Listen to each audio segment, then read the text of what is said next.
मोक्षं गुरो कृपा।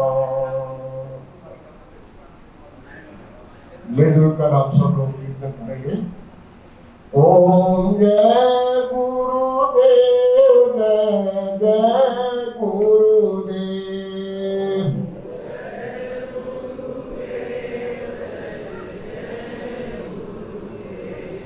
ओम जय गुरुदेव, जय जय गुरुदेव।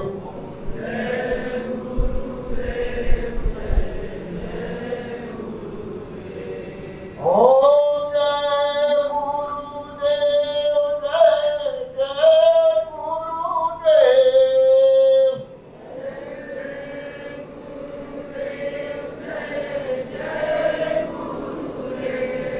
ओम जय गुरुदेव, जय जय गुरुदेव।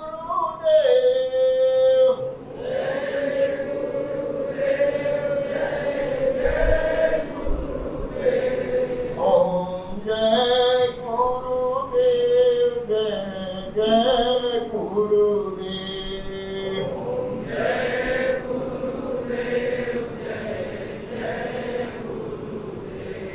ओम जय गुरुदेव, जय जय गुरुदेव।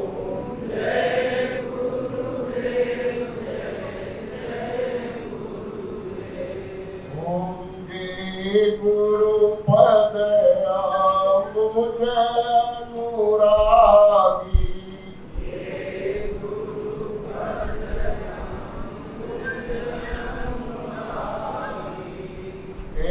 केलो कहूँ गेदहूँ बर भागी।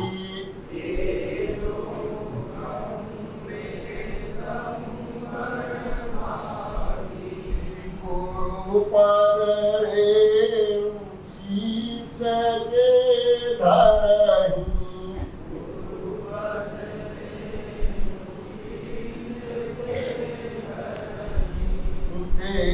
जनु सकल विभव बस करहीं।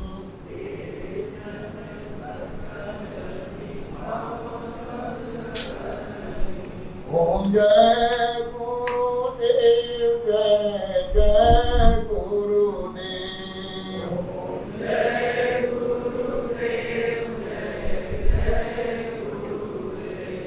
ओम जय गुरुदेव, जय जय गुरुदेव।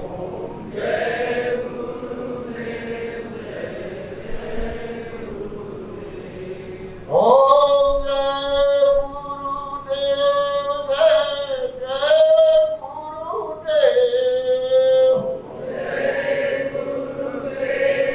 गुरुदेव। ओम जय गुरुदेव, जय जय गुरुदेव।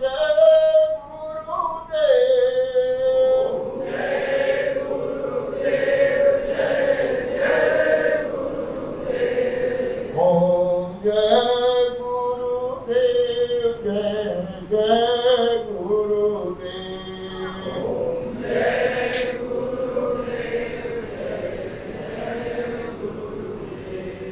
ओम जय गुरुदेव, जय जय गुरुदेव।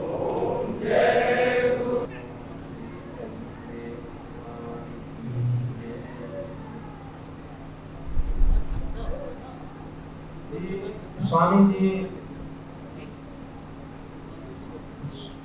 सुमेरु पर्वत के उत्तर नीलगिरी पर्वत पर रहने वाला काकभुसुंडी कौन है? बूढ़े बूढ़े पक्षी जो उनके यहाँ सत्संग करने आते हैं वो कौन?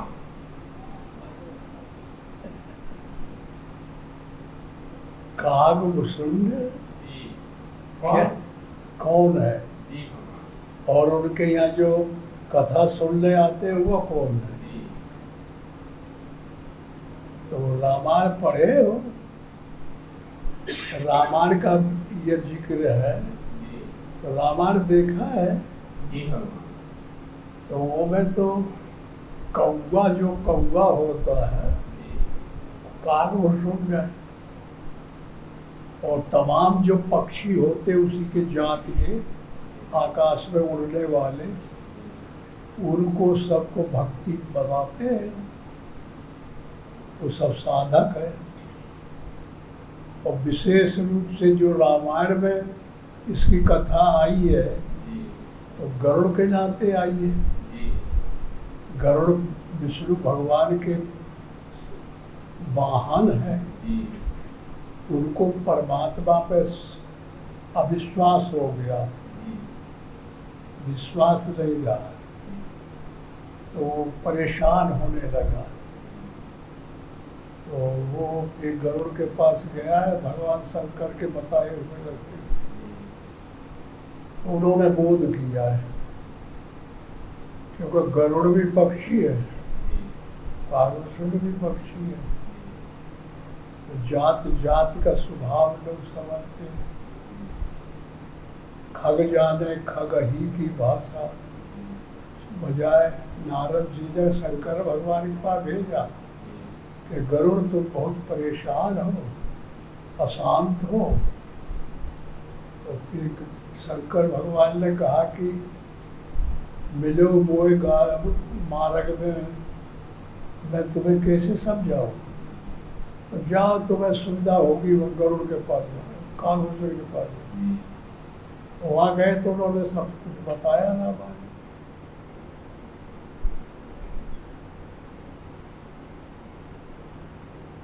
अब इसमें क्या पूछना चाहते हैं? जानना चाहते थे ये सुमेरु पर्वत के ऊपर नीलगिरी पर्वत। अरे वहाँ कौनो पर्वत है तमाम उत्तर में, यह बताओ वहाँ बर्फ से ढके रहते हैं। अध्यात्म में इनका निरूपण, वो बात अलग है बाहरी, और अध्यात्म साधन का विषय है। तो कांक्षा कागभूषण है, ये जो अंतःकरण में कांक्षा इच्छा सुमेक्षा, पहली भूमिका का नाम है ना, सुमेक्षा सुविचारणा तनुमानुषा, तो ऐसे ही कांक्षा सुकांक्षा वो यहाँ ब्रह्मांड में रहती है। और साधक का निवास स्थान त्रिकुटी बताया गया है, तो त्रिकुटी से ऊपर उत्तर है, तो वहाँ नीलगिरि है, और जो ब्रेन की हरकतें हैं, ब्रह्मांड है जहाँ से सब चीज़ देखी जाती है सुनी जाती है, वही नीलगिरि पर्वत है, और उसमें कांक्षा का जन्म है, वह निवास करती है। और वहीं पर जो है ये कांक्षा जब मन की गति हरकत बंद हो जाती है और मन शुद्ध हो जाता है, मन का ट्रांसफॉर्म हो जाता है, मन सारा विषयों में दौड़ता है, और जब बदल जाता है तो गरुड़ हो जाता है। तो गरुड़ भगवान की सवारी है,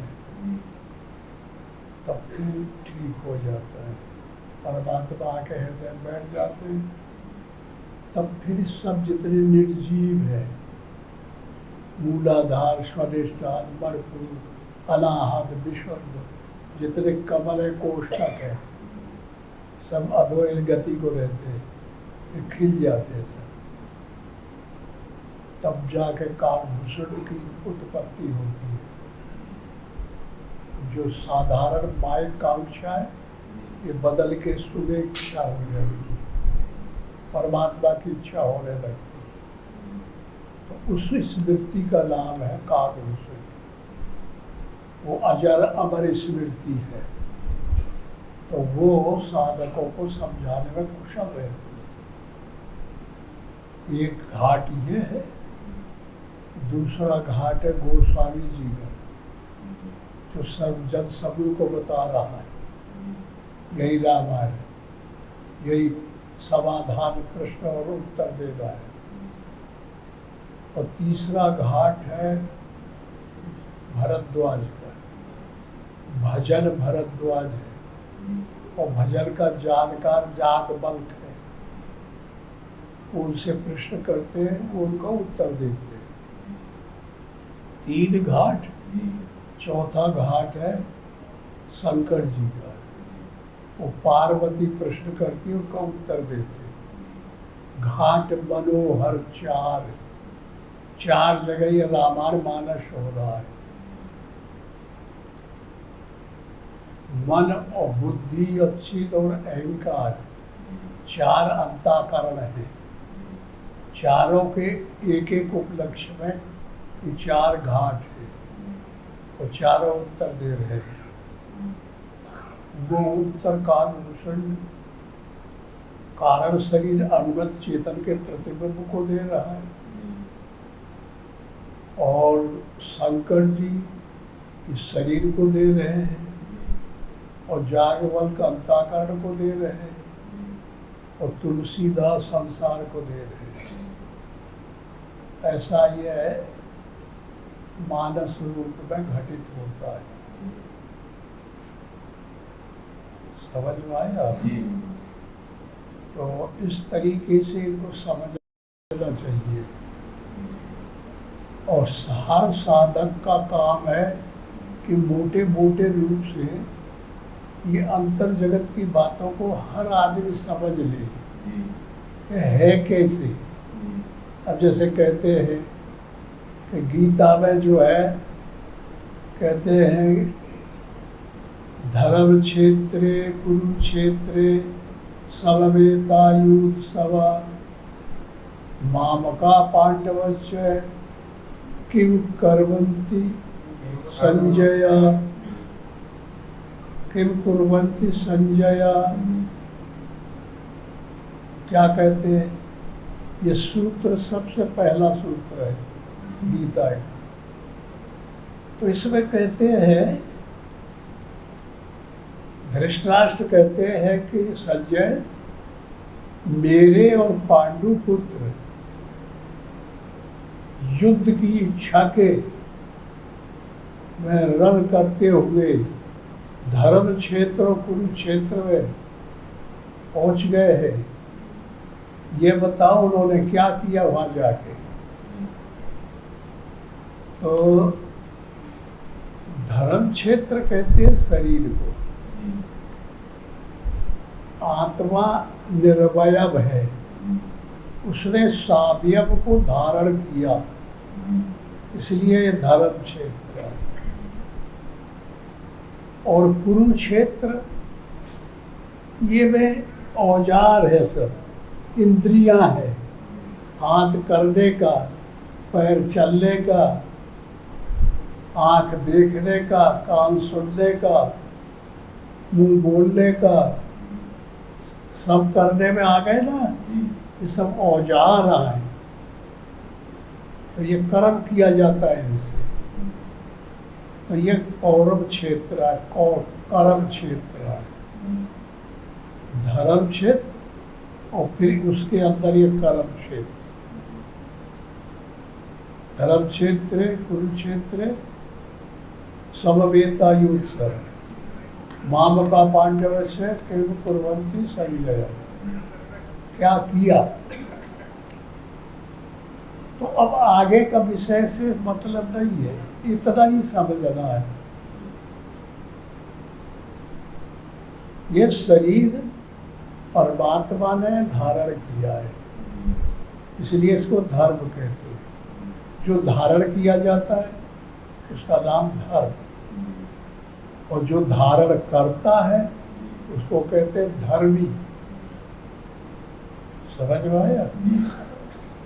तो इसको धारण किया, इसलिए ये पहला क्षेत्र है। और इसके अंतर्गत ये कर्म क्षेत्र, इंद्रिया जो करती है, ये क्षेत्र किसी के पास नहीं है, मानव के पास है, आदमी के पास है, और कोई योनियों के पास नहीं है। करने का, धरने का, बोलने का, बताने का, सुनने का, देखने का, ये बड़ा महत्वपूर्ण है। बड़े भाग्यवान स्तन पावा, सुर दुर्लभ सदग्रंथ गावा। मनुष्य तन सबसे श्रेष्ठ है और देवी देवता सब चाहते हैं कि हमको मिले। एक मर्तबा भी हमें मिल जाए मनुष्य तन तो हम कृतार्थ हो जाए, साधना करके रहे। तो ये जो प्रसंग है गीता का है और गीता महाभारत का ही एक अंग है। समझे? महाभारत बड़ी युद्ध हुआ था, एक तरफ कौरव दल, एक तरफ पांडु दल, और उनमें और अनेक बड़े बड़े बलवान शामिल हुए और भयावह युद्ध हुआ बाहर। लेकिन अध्यात्म इसको बाहर नहीं मानता, वो अंदर मानता है। बाहर का तो कोई मतलब नहीं है। अनेक लोग हैं, अनेक तरीके हैं, अलग अलग विचार हैं, अलग अलग उनकी गति है। कोई इधर जा रहा है, कोई इधर जा रहा है, कोई इधर जा रहा है, कोई इधर जा रहा है, कोई इधर जा रहा है। साधक ही साधना करने वाले एक लाइन में चलते हैं, उनको धारणा कहा जाता है, धर्म कहा जाता है, जिसको धारण किया जाता है। और उन्हीं के लिए ये नियमावली बनाई गई है। बाहर एग्जाम्पल बताने के लिए है, उदाहरण दिया गया है, और करने के लिए अंतर जगत में। तो इस तरीके से ये महाभारत के अंतर्गत प्रसंग आता है। तो महाभारत हेडिंग है, उसका नाम है, शीर्षक है। तो पहले उसका अर्थ करना चाहिए महाभारत। जो कोई भी बड़ी सी पुस्तक हो और जो उसका नाम होता है, उसी को इन्लार्जमेंट करके वो पुस्तक बनाई जाती है। जैसे रामायण, तो राम का ऐन, ऐना में मुंह दिखाई पड़ता है, ऐसे उसको पढ़ो तो राम दिखाई पड़ेगा।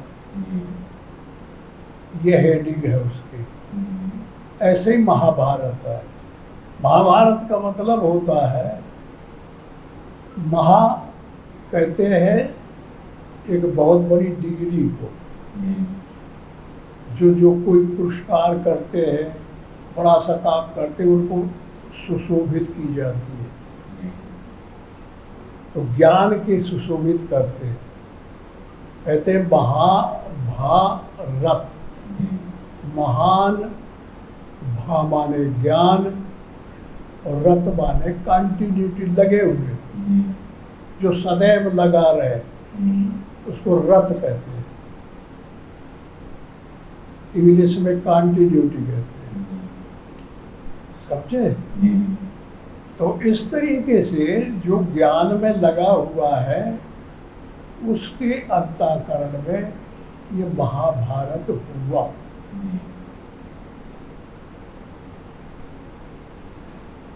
धर्म क्षेत्र शरीर है, इसके पास में कुरुक्षेत्र करने के उपाय है, इनसे किया जाता है बुरा और भला। बुरा कर्म कर सकते हैं, भला कर्म कर सकते हैं। बुरा करेंगे तो कौरव पैदा होंगे, और भला करेंगे तो पांडु पैदा होंगे। बुरा जो कर्म किया जाता है तो उससे पाप बनता है, और भला कर्म किया जाता है तो उससे पुण्य बनता है।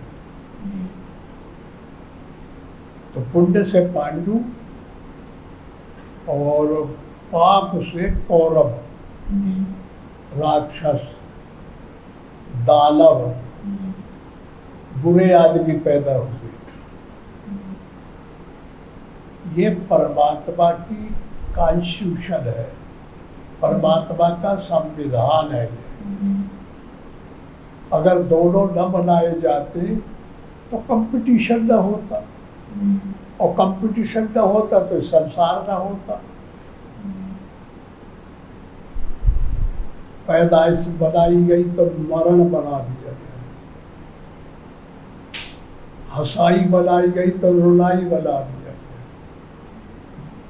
दिन बनाया गया तो रात बना दी गई, धनी बनाए गए तो गरीबी बना दी गई, अच्छा बनाया गया तो बुरा बना दिया गया। दोनों बराबर है ना।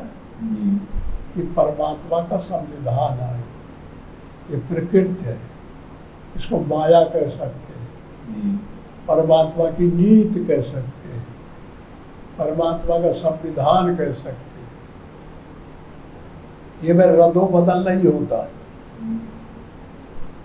ये कंटिन्यू चलती है और हर आदमी का पालन करना पड़ता है। जो नहीं करता तो दो पार्टी में जाएगा, कहते यार कौरवों में जाएगा, नहीं तो पांडवों में जाएगा। अच्छा करेगा तो फिर पांडव के पक्ष में जाएगा, बुरा करेगा तो दुर्योधन के पक्ष में जाएगा। कहते तो राक्षस हो गए, नहीं तो देवता हो गए।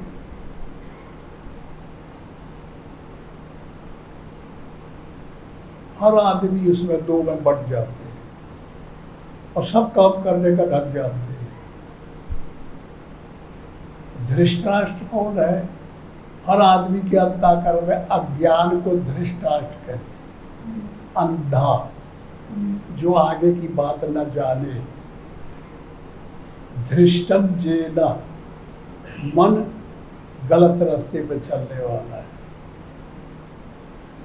कहना न माने, समझे? उसको धृष्टराष्ट्र कहते हैं। उससे ये मोह रूपी दुर्योधन, दुर्बुद्धि, दुशासन इत्यादि सैकड़ों दुर्गुण पैदा हुए। ये हमारे अंदर की बात है।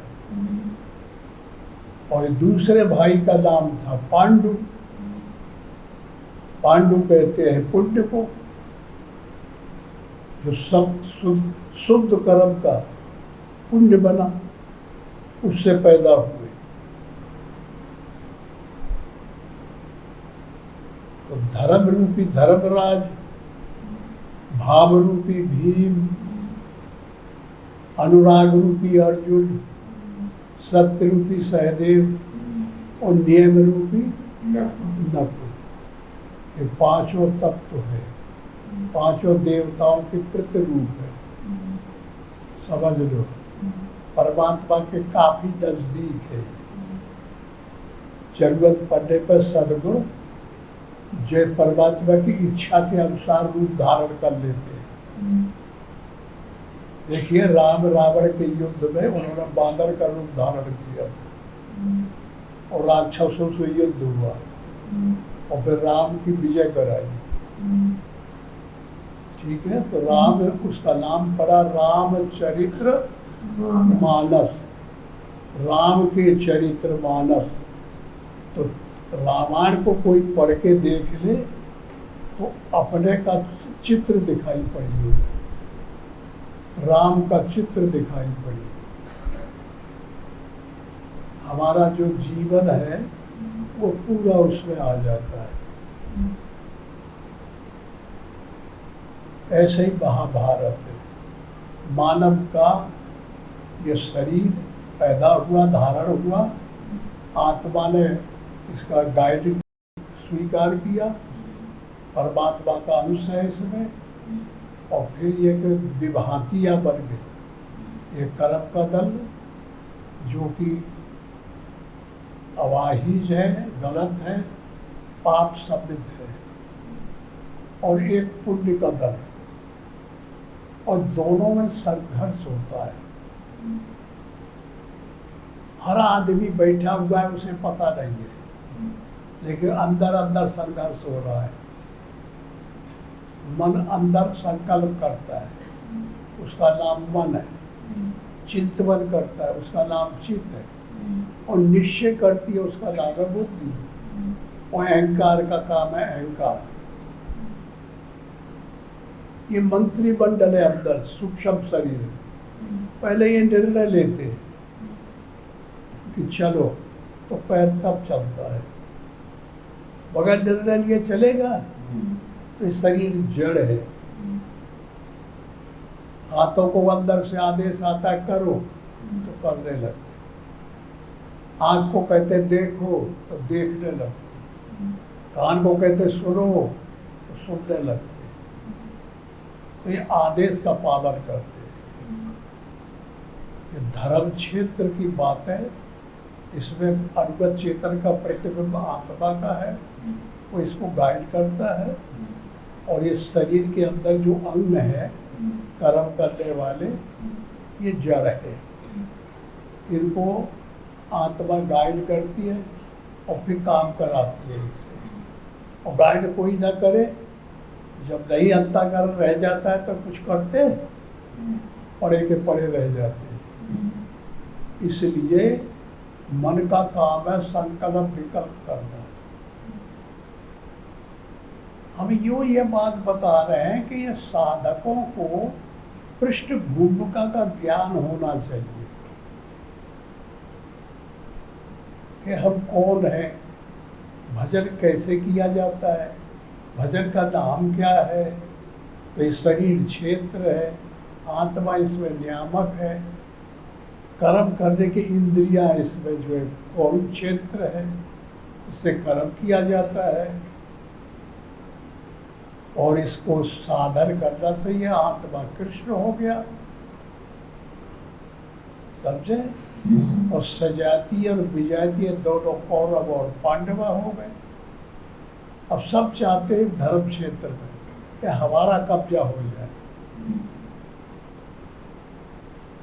दुर्योधन चाहता है कि मेरा राज है ये, और पांडव कहते हैं कि हमारा राज है। और हमारे तुम्हारे अंदर कहते हैं कि दुर्गुण कहते हैं कि हम इस पर कब्जा करेंगे, और सद्गुण कहते हैं कि हम इस पर कब्जा करेंगे। और हम कहते हैं कि भगवान दुर्गुणों को खत्म करो और परमात्मा को प्राप्त करो।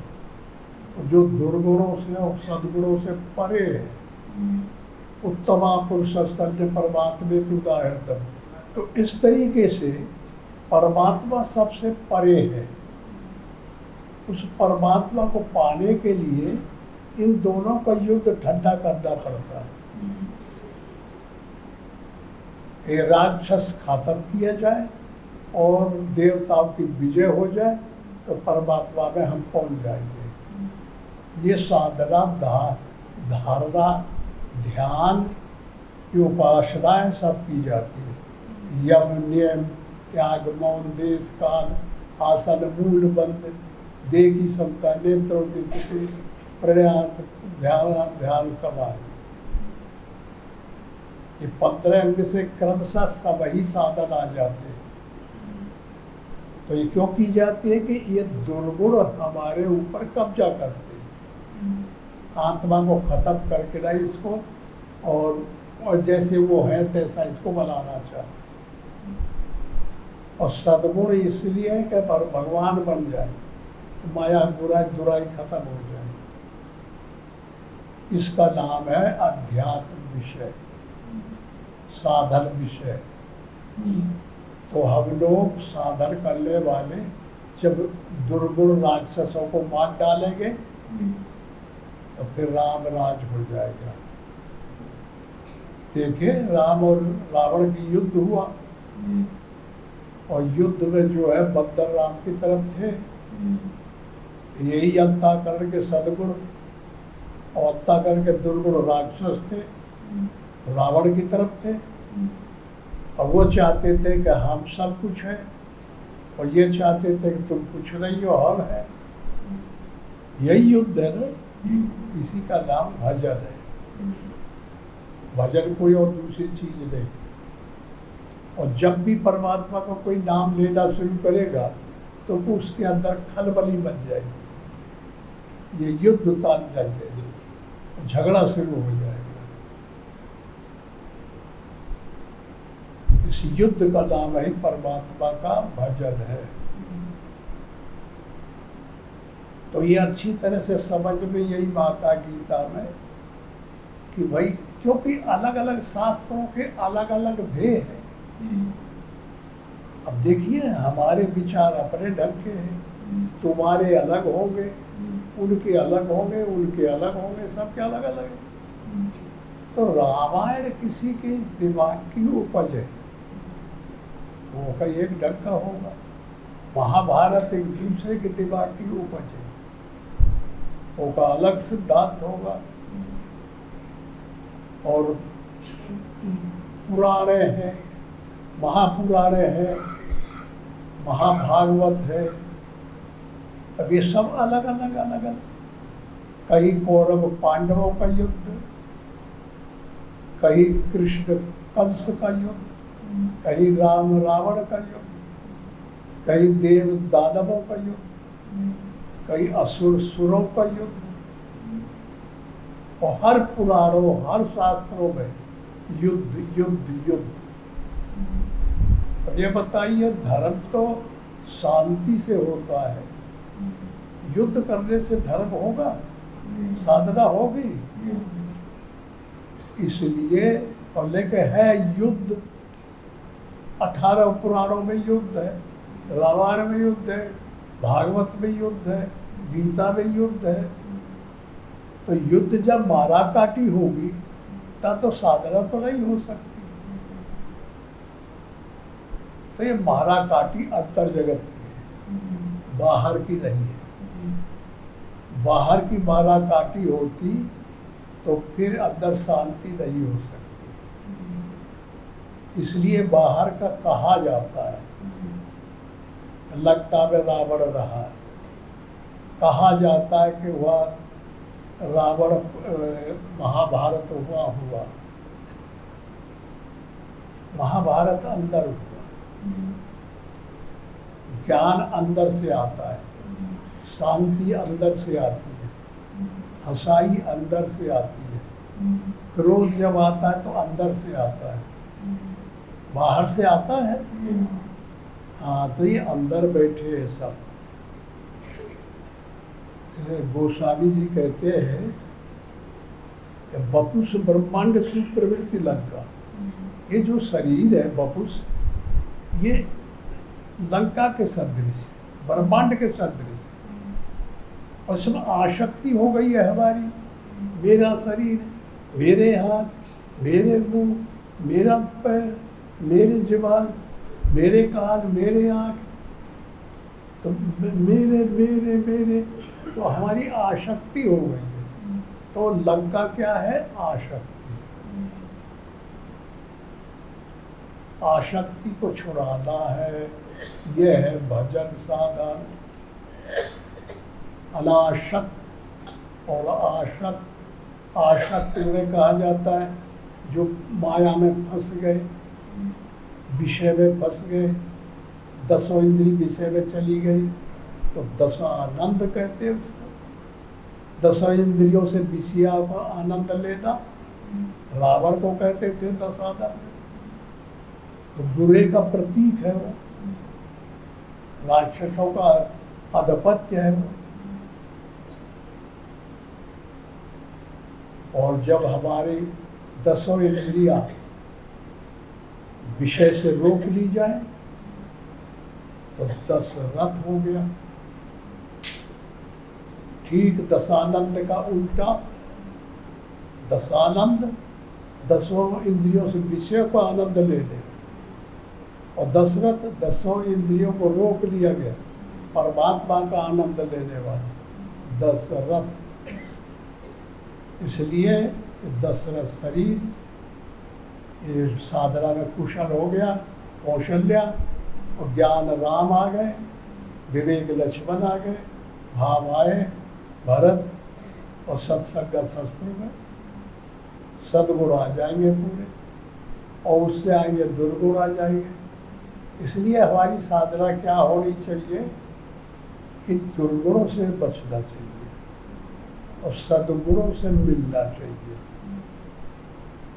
तो धर्म क्षेत्र कुरुक्षेत्र, समवेतायुत्सव मामका पांडस्य किम कुर्वन्ति संजय। क्या किया? ये धर्म क्षेत्र शरीर और इसमें करने का ये कर्म करने का जो है ये कुरुक्षेत्र है, इंद्रिया।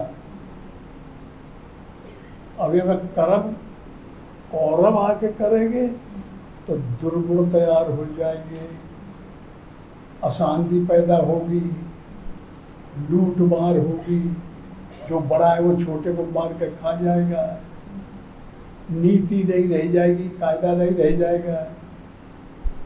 रावण राज्य में यही होता है, कौरव राज्य में यही होगा, कंस राज्य में यही होगा, और राम राज्य में यह नहीं होता। राम राज्य में नियम से लोग चलते हैं, कायदा से चलते हैं, कानून पर पैर रखते हैं, ईमानदारी का पालन करते हैं, न्याय से चलते हैं, परमात्मा को पाते हैं। तो सद्भावना से जो अंतःकरण में युद्ध की जाता है, भजन किया जाता है, इसी को परमात्मा की साधना कहते हैं। ठीक है। तो इस पहले सूत्र से, गीता के जो पहला सूत्र है, उससे ये भूमिका का पता चल जाना चाहिए साधक को कि हमें क्या करना है। हमारे अंदर दो पार्टी है, एक धर्म का है कौरव धर्म दुर्गुण, और एक है पांडु, ये शुभ पंडित पुण्य से पैदा हुए हैं, ये परमात्मा की तरफ ले जाते हैं। इनके हाथ में हम लग गए और इनके हाथ में लगेंगे तो परमात्मा के विहीन कर देंगे। राक्षस पार्टी है, अशांति मिलेगी, दुर्गति मिलेगी, परेशानी मिलेगी। तो ये कोई चाहता है? इसलिए परमात्मा को सब कोई चाहता है। इसलिए भगवान के भजन के लिए ये शरीर को आधार बनाना है, और जो इंद्रियों को कर्तव्य परायण बनाना है, और परमात्मा के सद्गुणों को ध्येय बनाना है, और निरंतर परमात्मा में मन लगाना है। कभी हमारे मन को खींचे दुर्गुण तो काम की भाषा आएगी, तो समझ लेना चाहिए कि काम रूपी मेघनाद हमारे मन को खींच रहा विषय में, तो उसको रोकना चाहिए। विवेक रूपी लक्ष्मण बाण लेके तैयार हो जाए, हमारा सारे का धाए धाए, विवेक रूपी लक्ष्मण रोकेगा। कभी हमारे मन में आ जाए, भजन कर रहे, बाप याद आ जाए, बहतारी आ जाए, तो समझ लिए मोह की बात है। मोह सकल व्याधिर कर बूंदा, तो मोह का त्याग करना चाहिए। मोह रूपी रावण है, वो हाथ फेर रहा है, उसे मन से हटाना चाहिए कि हमारी माता तो शांति है, हमारी माता तो शांति है, वो ज्ञान पिता है, वैराग्य भाई है, शांति क्षमा दया बहन है, शांति माता है। यह परिवार को ग्रहण करना चाहिए। और वो परिवार जो पैदा हुए वो कौरव दल में पैदा हुए, वो ठीक नहीं है। साधन करने वाले को जिस चीज का त्याग कर दिया उसको ग्रहण नहीं करना चाहिए, सिद्ध करनी चाहिए, तभी उसकी प्राप्ति होती है। अगर थोड़ा भी मन लचीला चला गया, माइक क्षेत्र में जानते हो राक्षसों ने तपस्या किया, तो ब्रह्मा जाते कहते मांगो, क्या मांगते हो, आज वर मांगो। तो क्या मांगते थे? हम जिंदे रहे हमेशा, हमारा सदैव राज हो जाए, हम सबसे बड़े हो जाए, हम सबसे धनी हो जाए, यही मांगा ना। ये मांगेंगे तो पतन हो जाएगा। धन सबकी सबसे बड़ी बीमारी है। पैसा जिसके पास नहीं है वो परेशान है, रोते रहते हैं, रोते रहते हैं, रोते रहते हैं। और जिसके पास पैसा आ गया वो पे छापा पड़ी और नींद ना आई पैसा के बारे में, रात के सो नहीं पाता वहाँ डर के, इधर से सैन फोड़े पड़े हैं, इधर से डाके वाले आने वाले हैं, इधर से टैक्स लगने वाले हैं, इधर से हमारी चोरी पकड़ में आने वाली है। नींद आती है, शांति मिलती है कभी?